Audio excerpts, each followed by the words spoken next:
Hi, my name is Shelby Hines, and today we're going to be talking about the good, bad, right, and wrong for educational psychology. This is according to Kohlberg and Erikson's theories. So, first, we're going to start out with Erikson's psychosocial development. We're specifically going to focus on infancy and adolescence. So, with infancy, we're looking at the basic trust versus mistrust in a child's development.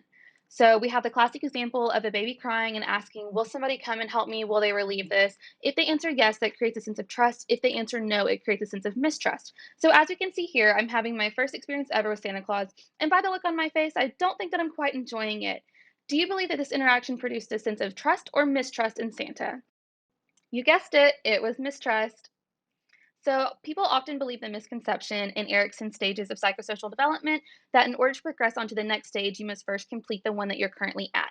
Erikson, however, disagrees with this, and he states that while you can move forward to the next stage, that you will always have that feeling of inadequacy in a stage that you did not pass.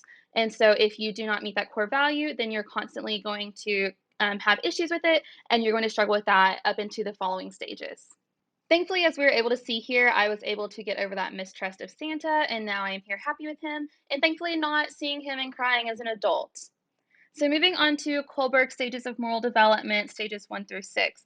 So, the stages go: 1 is punishment and obedience, 2, rewards, 3 is good intentions, 4 is obedience to authority, 5 is morals versus legal right, and 6 is the individual conscience.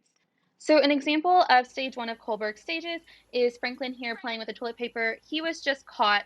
So, he was acting out of the intent of don't get caught, and then he was, which scared him because of the punishment to ensue. Thankfully, Mother did not have any issues. So, moving forward into adolescence, we are talking about ego identity versus role confusion. So, as we can see in these pictures, I played very many different roles throughout high school. I was involved in band, choir, dance, many mentoring programs through the church or through the school.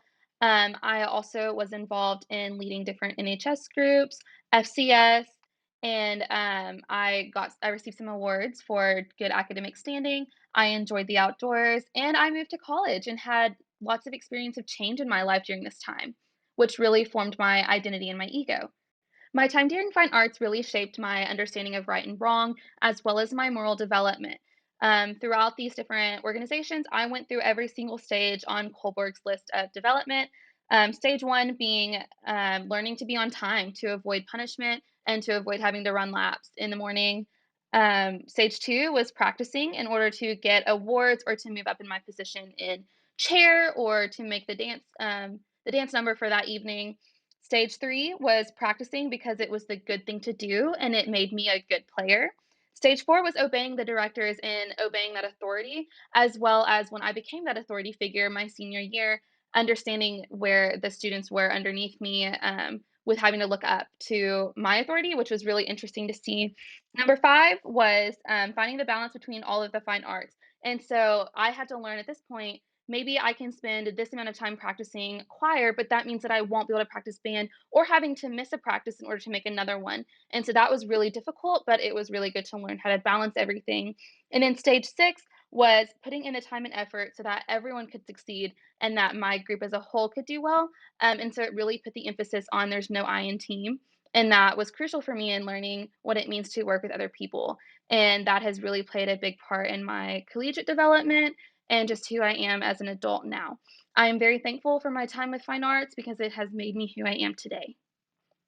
Okay, that's it. Thank you.